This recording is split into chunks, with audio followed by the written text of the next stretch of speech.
crisp in the sleeve. Every Tuesday night feels like Christmas Eve. Living between Wednesdays. What's up, folks? I'm your host, Konrad, on Wednesday Night Reviews, and tonight we are joined by Brandon Horn, who's going to talk about their new book, Broadleaf. Brandon, thanks for coming on the show. Thank you for having me.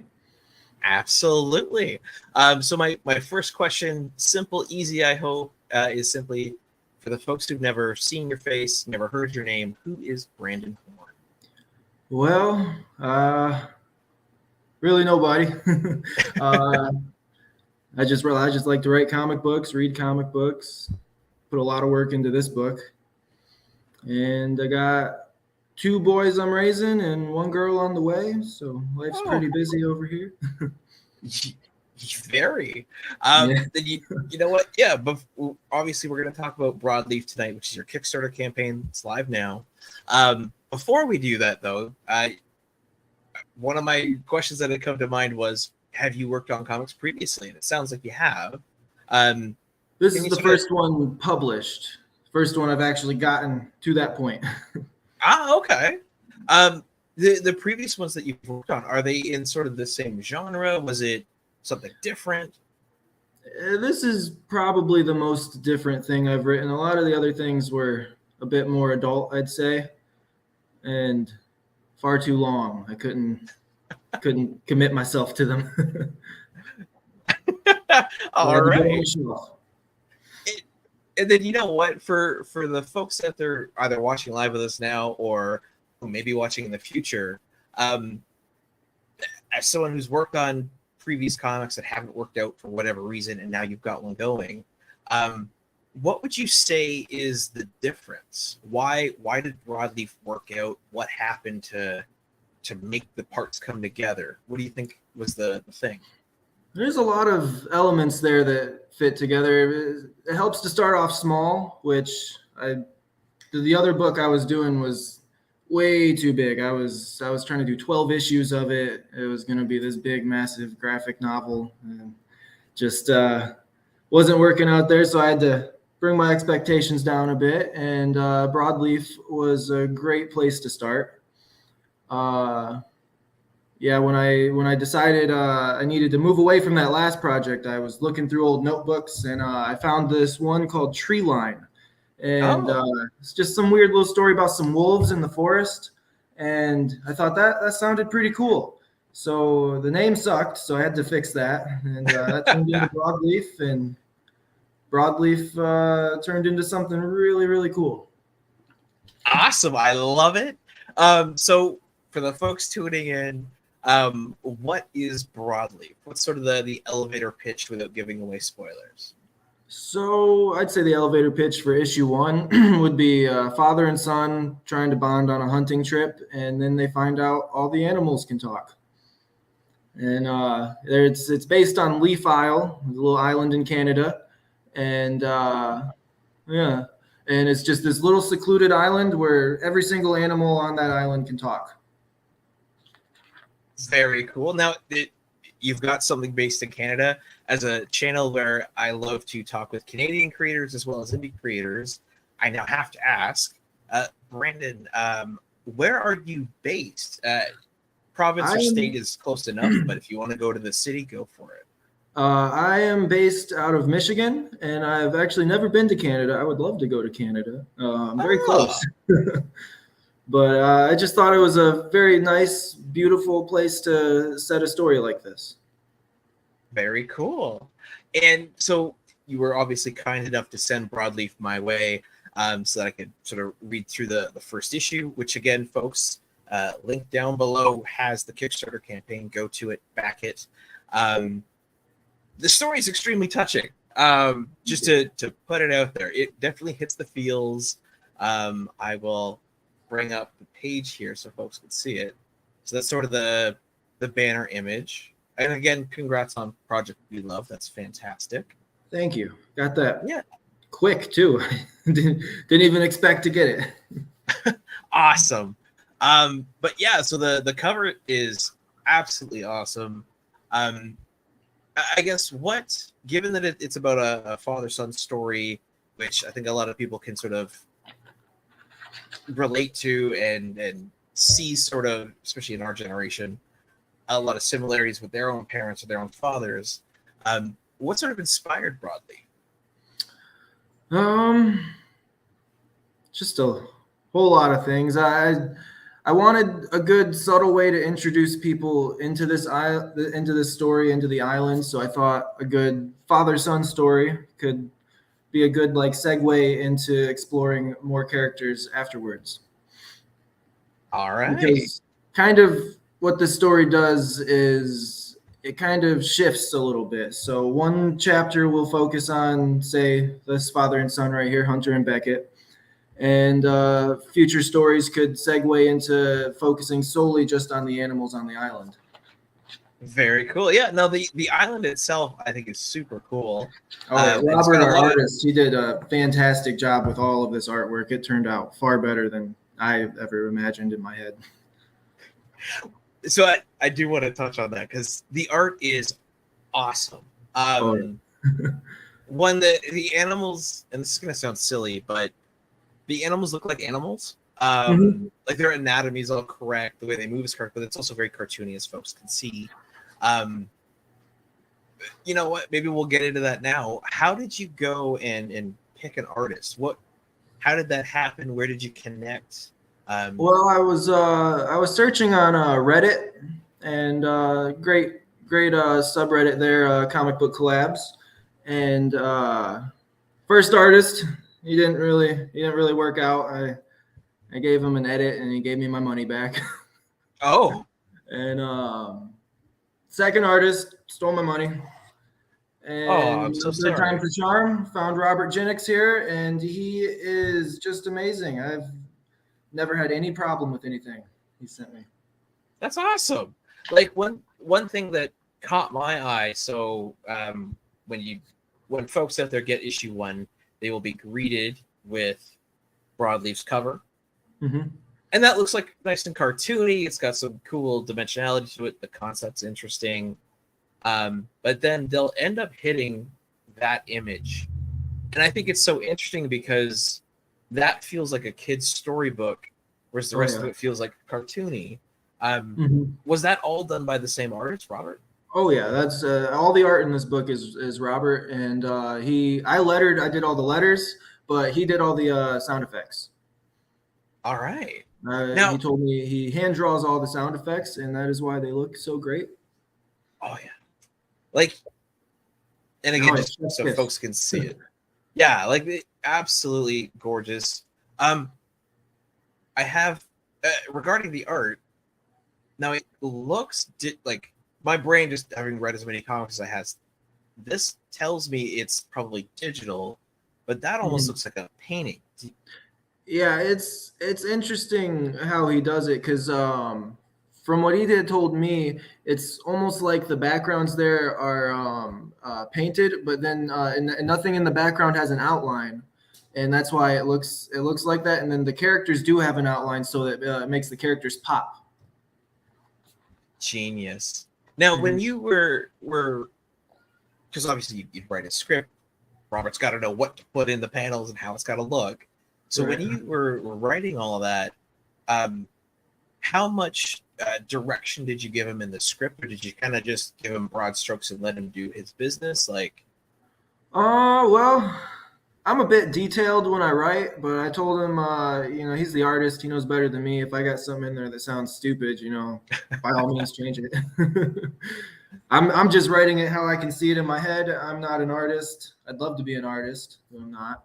And so he knows best when it comes to the art. I feel I didn't even give him any direction on the cover. I just said draw what you want. Wow.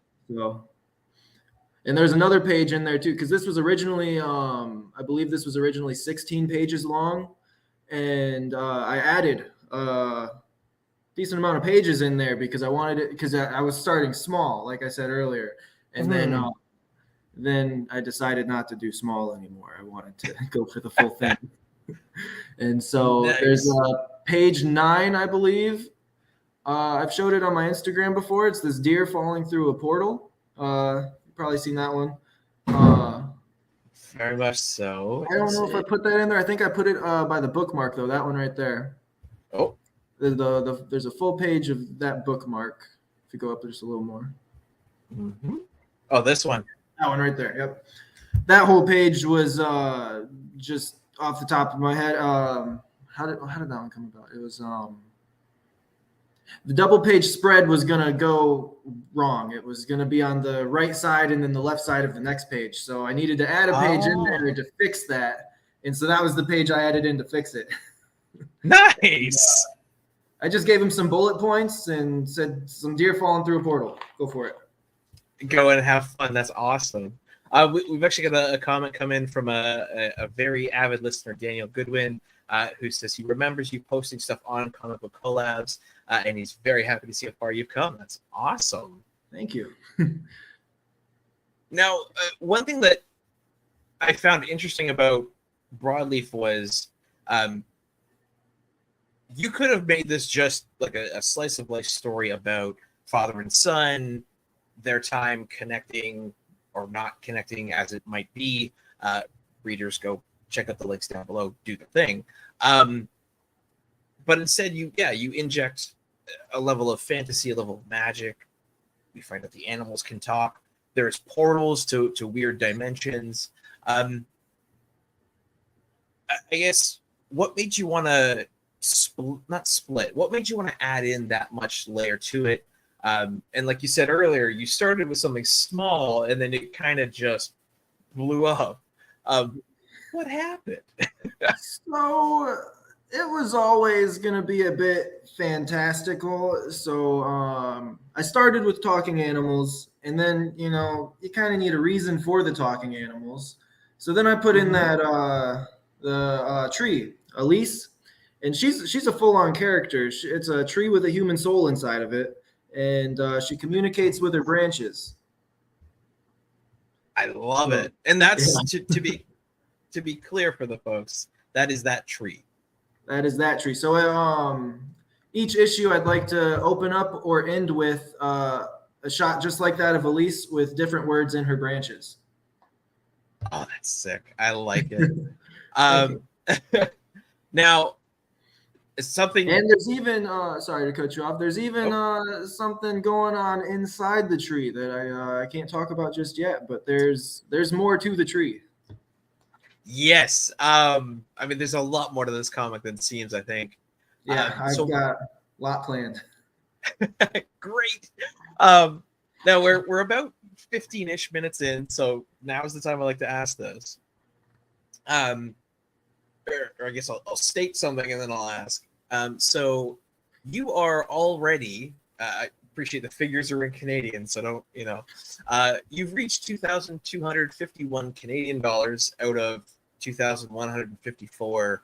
So you're 97 Canadian over your goal already. So you're fully funded, books happening, it's done. Like, oh yeah, we're going for gold or for platinum now. We're going for extras. How do you feel? It feels amazing. I was at work when I seen that it was funded, and I was sitting there shredding a bunch of paper, and I was just smiling. Really, I was just had a big smile on my face shredding paper. I don't think anyone's ever done that. I imagine maybe your coworkers sort of looking at you like, "What are you doing?" And they're probably like, "What the hell is he smiling about?" That's awesome. What kind of reception have you got, or maybe I don't know, maybe you haven't noticed, but have you had people commenting on social media on the campaign, and like how have people responded to it? I've seen a lot of positivity over it, and it's it's awesome. It's awesome. I've been writing stories pretty much my whole life, so this is the closest I've ever gotten, and it feels really great. Be heading to the printers next month, and I cannot wait to hold a physical copy of this thing in my hand. Amazing. Yeah. Oh, absolutely. That's one thing I will say. I don't mean to set any expectations, but every artist I've talked to or every writer I've talked to, who made their first comic, got it back, and got it to print, kind continuously, they all tell me that like getting to hold that book for the first time is amazing. So be sure to post on social media about it when you finally get to open the box of the print. Right. So the big question, obviously, it's going to happen. You've got 61 backers already. You've got over 2 weeks left to go, which is fabulous. So Brandon, how can people get your book? After the Kickstarter or beforehand? Well, what tiers do you have now? And yeah, what's your plan the tiers. for after?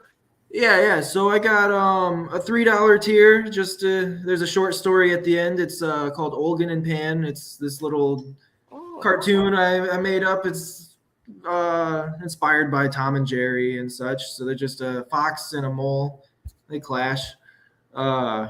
So that's $3. Nobody went for that one, I don't think, but that's fine. Not yet. $5 will get you just the whole 22-page main story. Then $8 will get you the whole 32-page book. 15 was the physical edition, just the one physical edition of it. And I think the digital I put in that as well. Maybe. I believe so. Yeah, maybe. And you get a bookmark. Yeah, the bookmark. Yeah. All physical copies come with the bookmark. And then 25 for the signed physical edition, and that also comes with a bookmark and the digital editions. Beautiful. And then sorry, I always like to see the sort of the bigger items. So in your case, you've got the 2 signed copies and a poster for $50 US, 68 Canadian, which 7 people snagged. Awesome. Yeah, that was cool. So yeah, that's just a poster of it's from a splash page from Olgan and Pan. It's a little poster of that and 2 signed copies. So beautiful. Yeah. Oh, and the Get It Early, which 4 people went into. Awesome. Wow, so you had some great turnout. That's amazing.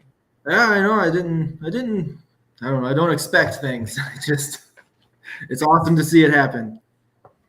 That's awesome. Well, again, congratulations, because that's a huge deal. The fact that you've had that much response to it, people jumped on it quickly, is great. I guess not that anyone can really know what made them successful, but what kind of steps did you take when it comes to spreading the word? Obviously, you're on my show. Prior to this, what were you doing to sort of get it out there? Well, I've mostly just been putting the book out on Instagram. So I got about 1,200 followers on my Instagram. So there's a good following on there. And then I recently made a Facebook page just for a lot of my family members that don't have Instagram. So I feel like a lot of the people that backed me were friends and family too, just showing support. Hell yeah, nothing wrong with that. For the folks watching and the folks maybe tuning in the future, where can people follow you? What's the best way? Where are you most active? All that kind of stuff. Oh, well, I got Instagram, Facebook, and recently been using Twitter. Oh. So those are probably the 3 main ones. And broadleaf.official on Instagram. Is there somewhere we can write that? Or yeah. You know what? I'll bring it up. Okay.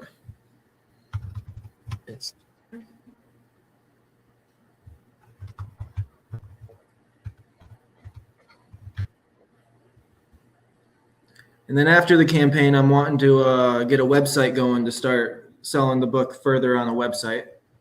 Oh, nice. I could be very wrong about this, but I believe, oh my God, I may be very wrong, but I've heard from other creators that sometimes you can take the concluded campaign and convert it to a store. Take that with a grain of salt. I have to look into that. Yeah, I think someone mentioned that to me because that's one thing I love asking is for the folks who maybe don't catch it in time. You're going to attempt to have something, whether it's a website or a link at least. Yeah, definitely. I'd like to keep selling it for all the people that can't make the Kickstarter, Perfect. and And hopefully I can start getting this thing into some comic book stores as well, some of my local shops. go for it. That would be Absolutely. awesome. Hell yeah. You know what? Honestly, ask. In all the time I've been doing this, when that question has come up, just ask. Go in with a couple copies and be like, "Hey, here's my book." I had one that one of my local shops. I showed them a picture of it when I just had the first page. I was just like, "You guys sell in local comics in here?" And I showed them that, and they're like, "Wow, that's better than most of the stuff we see coming here." So, Awesome. so, Hell yeah. Like that's one of the things that I think Robert, your artist, is nailing this. Absolutely. He's got the right tone for it. So I guess my next question is, given the success of number one, I appreciate maybe you've not written anything, but I find normally a lot of writers already have something going on. I do have chapter 2. It is in the works. Robert has been paid for the first 5 pages so far, and so it's starting. And this one might end up being a 26-page main story with another 5-page short at the end.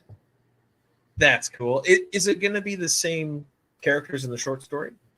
Yeah. So my plan for this is book 1 is fall.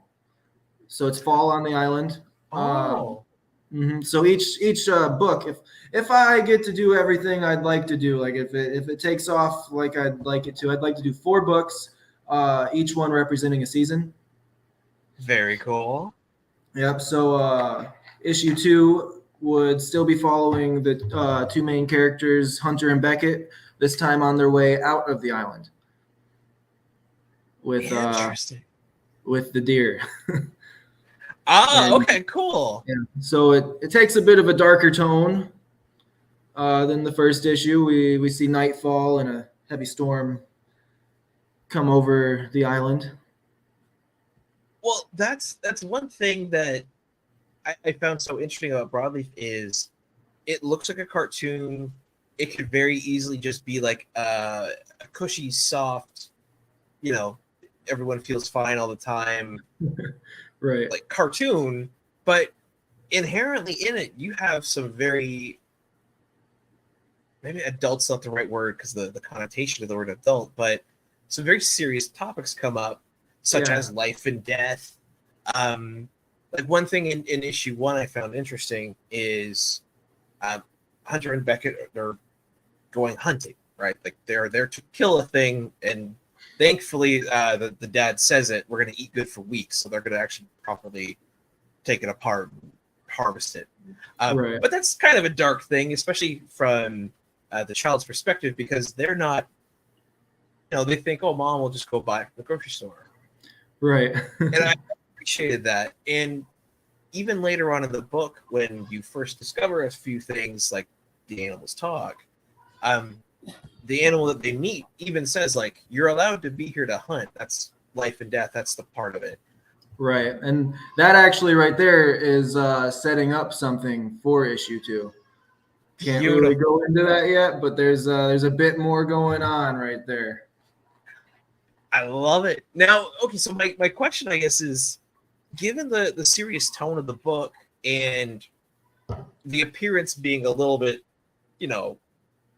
what you talk about, what you see, what happens, pretty dark, can be anyway, and then the way it looks is very fluffy. Why did you want to go? Beautiful world with complexities is the way I like it. Yeah. Okay, cool. Because that's one thing where it almost doesn't match. Right? Like when you see like most people depicting hunting, it's dark, there's a lot of detail, it's gritty. And Broadleaf isn't that. It's not trying to be that. So you properly mix that element.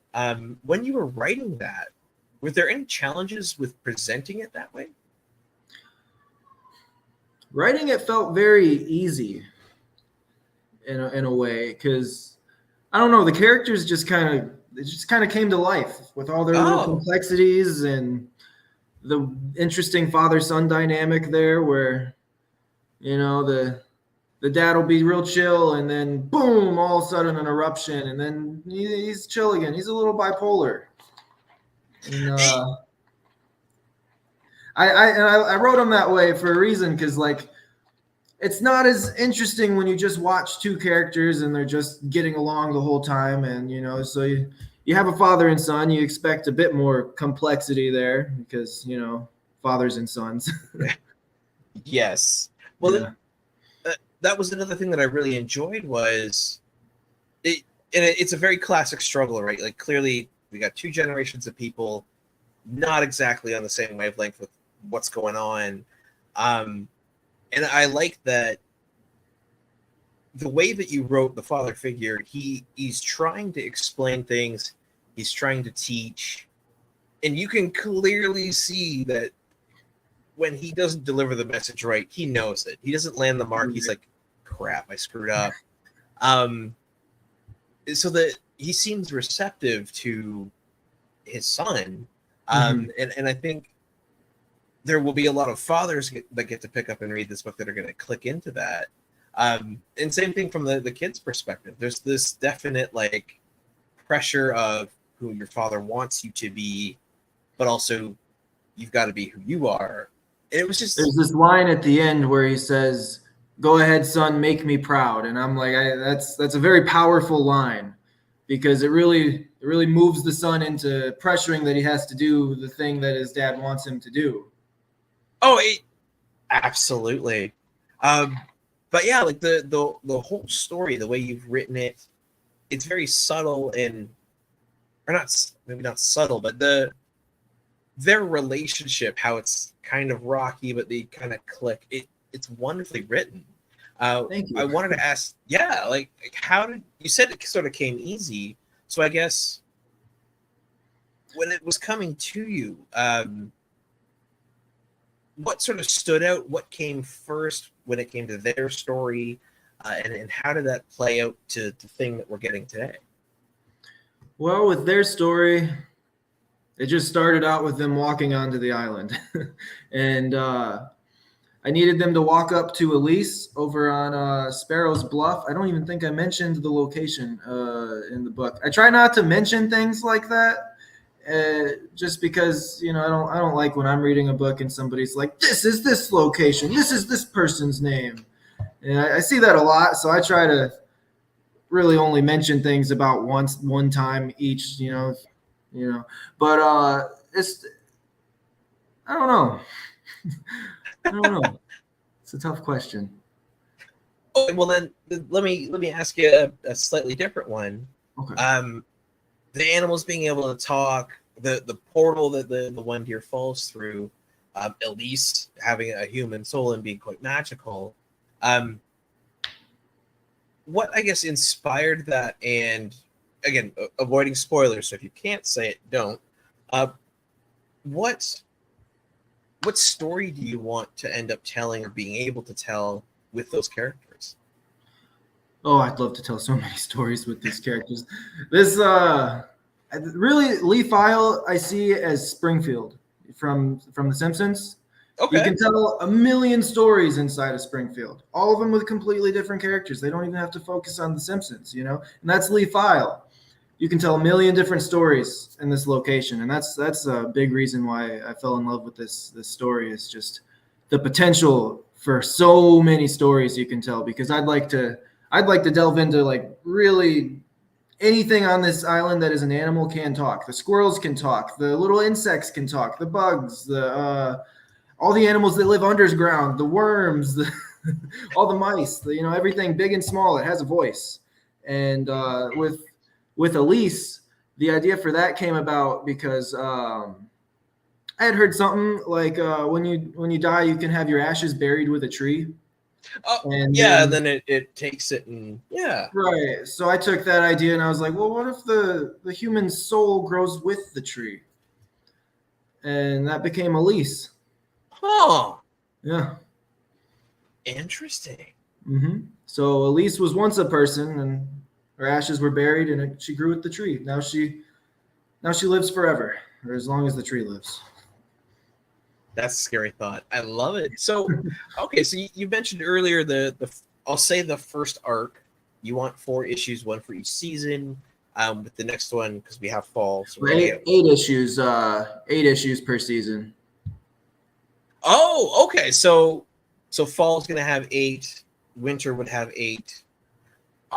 So Well, I think maybe around 7 or 8 it starts to snow. So it's pretty much the whole 8, but it starts turning into winter towards the end. yeah, and then the next chunk of story would come after that, correct?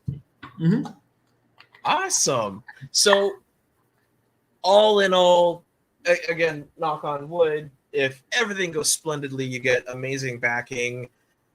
If I don't know, again, if the good things happen, say 4 issues of this come out or whatever, Scouter or someone picks you up and just lets you run with it, potentially you could have, well, as many as you like, but I suppose the end game right now could be like, what, 32 issues covering a whole 4 seasons or whatever. That would be the major end game. If I'm lucky, knock on wood myself, if I'm lucky enough to get there. The main goal right now is just to try to get to 8, try to finish this book and see if I can do it. Beautiful. Well, you're off to a hell of a start. As mentioned, you're fully backed already. I know on Kickstarter you can do a couple different lengths of campaigns. The average, though, I think is 30 days. Is that what you've done here? I did 31 just because August had 31 days. So I started on August 1st, figured I'd stop on September 1st. Beauty. And so you're 14 days in, you've got 17 to go. Who knows what you'll get next? Right. Right? Like, you might be going for it. I guess one question I have, just for the way you worded your answer earlier, is Hunter and Beckett, the next issue will be a part of them dealing with the results of the end of this issue. Will they be involved in the entire story, or will you eventually tell their story, leave them behind, and move on to other things? That's a good question. So originally that was the plan with Hunter and Beckett, is to just have them come in and then they'd come out. But I kind of like them, so I think they're gonna come in and out of the story as the story needs them to do. So yeah, there's more for those characters coming, especially Beckett. I have stuff I'd like to do with Beckett. Awesome. And let me pop these guys up here. Oh no, there we go. And can you tell the folks a little bit about these guys? Well, those guys were kind of inspired by Brother Bear. Hell yeah. Little Disney movie. The 2 Moose brothers that were always fighting each other. I always thought that was funny. So I just kind of got 2 deer brothers here and figured they needed something to fight over. So we made Fawn right there, the female love interest. Absolutely. And what role do they play in issue 1? So they are the animals being hunted. They running for their lives. Fair. Yeah, they bring us more into the animal side of the island. So Hunter and Beckett, they're outsiders coming in. They've lived here their whole lives. So they're kind of our reference point for looking into the island and seeing kind of what life is like for these animals on here. I dig it. Very cool. And I'm curious. Oh, you can go. Okay.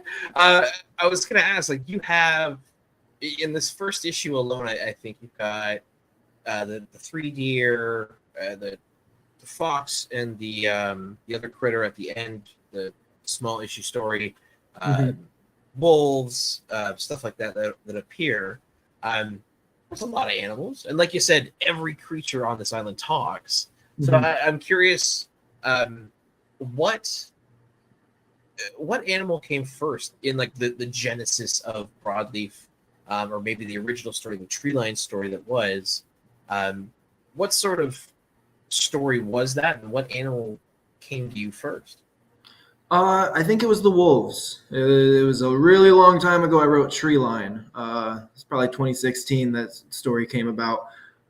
So I want to say it was a little wolf family and 3 wolf puppies, and they were just living in the woods. I don't even know if there was much more to it than that, but it was just this basic little idea, and they'll get explored. The wolf puppies, they exist still. I dig it. But yeah, I think those were the first animals that I created for this story. In terms of what the first talking animal on the island was, I'm not really sure, but I do know that because Elise is alive, Elise is the one that allows all the animals to talk. She's the one that is the source of the magic.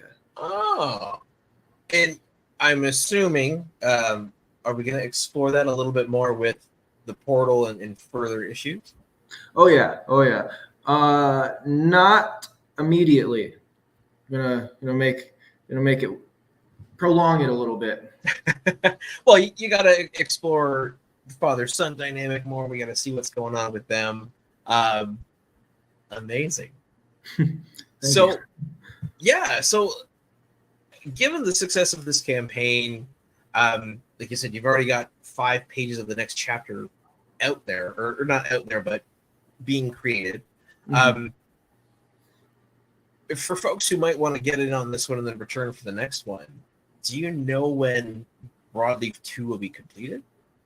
I do not have a date for Broadleaf 2 currently. Hopefully not too long of a wait, but art takes time. Yes, it does. Time and money.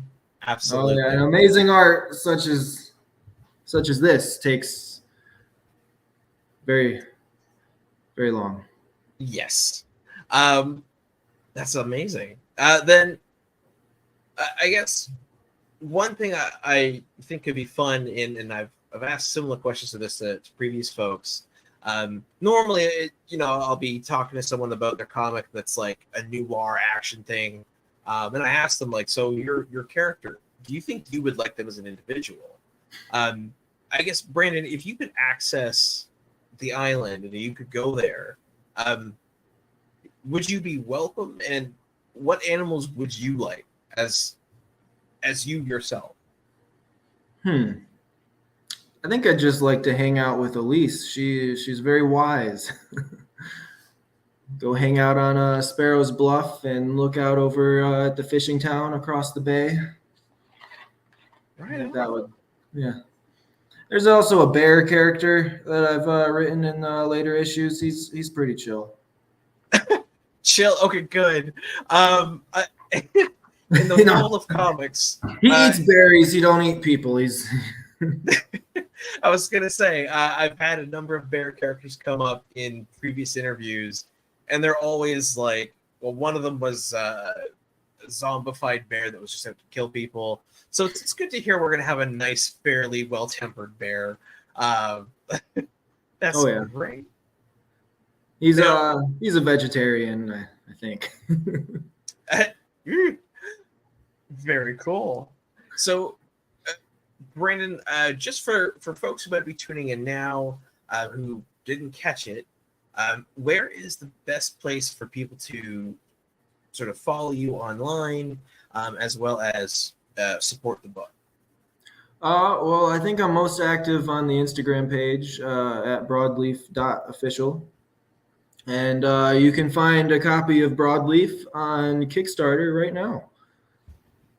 Absolutely gorgeous. And again, for the folks out there, let me just get to it really quick. If you want just digital, which is basically the least expensive way to go for it, for $8 US or 11 Canadian, that will get you the 22-page main story and the 5-page short story with, and tell me if I'm saying this wrong, Olgan and Pan. Yep, Olgan and Pan. Beautiful. And I named Pan. I named her that she's a mole. She digs little tunnels, and I named her after Pan's Labyrinth. Very nice. I absolutely dig it. On your page, Mhm. I'm going to bring it up here. On the Kickstarter page, it says the perfect series for fans of Watership Down, Fox and the Hound, Bone, The Secret of Nim. When you were writing it, was that the intent, or is that just sort of a happy coincidence? For Watership Down and Secret of Nymph, I think that was a happy coincidence. I went into it. I went into this with it being Bone meets Winnie the Pooh. And so Beckett started off as kind of like your Christopher Robin type of character, and I wanted the world to feel kind of like Bone because, God, that is a fantastic book. Yes, and to the folks tuning in, if you haven't read Bone yet, please do. I don't care how old you are. I don't care if you look like me or are older. Just go read it. It's a good book. Bone is for everyone, and I will forever be mad at Netflix for canceling the animated show. Okay, well, I learned something new today. Damn. Yeah, it was in production. They had animators and people working on it. Jeff Smith was excited, and they canceled that shit. Huh. Yeah. That probably would have been the best cartoon ever. Yeah, straight up. Like, wow. Like nothing gets better than Bone, in my opinion. I hold Bone to a very high standard. It is fantastic. Oh, absolutely. It's actually, Bone is one of those series, I think, that comic fans of all ages, once you get past the fact that it looks like a kid's book, if you just read it, it's just so good. And I've had folks younger than I, or you and I, that have read it. I've had folks older than me that have read it, but like, it's fantastic. So yeah, I can't speak highly enough of Bone. That's upsetting that they canceled the series. I know. Big mistake. Terrible news. Yeah, really. Well, regarding your story then, are you going to continue to have it be sort of the same tone, especially regarding the hunter that's there on the island? Do you think you'll go sort of, given the different animals you'll be probably working with, maybe change the type of stories that you're telling, like to use it like an extended anthology almost? Yeah, I like to think of it kind of like an anthology. It's an anthology with reoccurring characters, basically. So the setting is Leaf Isle. The characters could be whoever wants to take focus that issue, you know. So there's just a lot to do with that book. Beautiful. Then Brandon, we have thoroughly covered Broadleaf. I think all the folks down watching now or watching in the future, the next, 17 days. Again, first link down below gets you right to the Kickstarter page. Back it, whatever makes you happy. I generally speaking, I end my interviews on the same two questions. I switch them up once in a while, but generally they're the same two. And I have a feeling you'll probably have a really cool answer for this one. So often folks who create comics read comics and also collect things, because I find as nerds we tend to like to collect. Yeah. So Brandon, what is that thing in your collection? Maybe not the most expensive, maybe not the most rare, but what's that thing that makes you the most happy? Like when you see it, you get to just be like, I have that. Maybe it was a sentimental thing. Maybe it was just a cool event that happened. But what's that thing for you? That is a good question. I mostly just collect comics. I've got a whole closet full of them right now because I don't have a bookshelf currently. Nice. I know that thing. Yeah. I'd say probably the comic that makes me the most happy when I read it is Saga. I love that book. That is, I remember the first time I read that book, I flew through the whole thing in like a day. Nice. And Right. the coolest thing to my collection after next month will be Broadleaf issue #1. Hell yeah. That's the attitude. That's what I like to hear. Mhm. I do want to ask about Saga. Are you one of the lucky folks who have it all in floppies? Do you have it all in the trades, the omnibuses? How do you have your collection? So I started off just buying the omnibuses. Omnibus? I don't know how to say that word. Yes, dude. Compendiums, we'll call them that. So I started off doing that. First comic I ever read was The Walking Dead, like 16 years old. Damn. Okay. Yeah, that was my first intro into comics, and after that, I just kept reading. They were awesome. So I mostly have a lot of compendiums, but lately, you know, I'm caught up to stories now, so I can buy the issues as they come out monthly. Nice. Good for Which you. is very cool to be able to be part of that experience with the monthly releases and such. Yes, it is both a gift and a curse, I find. Oh yeah. Then Brandon, you know what? That brings us to our last question for the interview, which I think for you, I'm going to ask simply, who do you think I should interview next? That is a good question. I've got what is his handle? There's this book I recently saw online called Octopus Cowboy. Cowboy.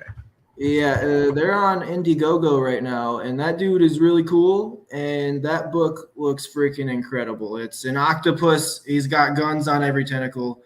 It looks awesome. All right, that's super cool. That would be, I'm going to say this wrong, so to the creator Jason, if I say this wrong, I'm sorry.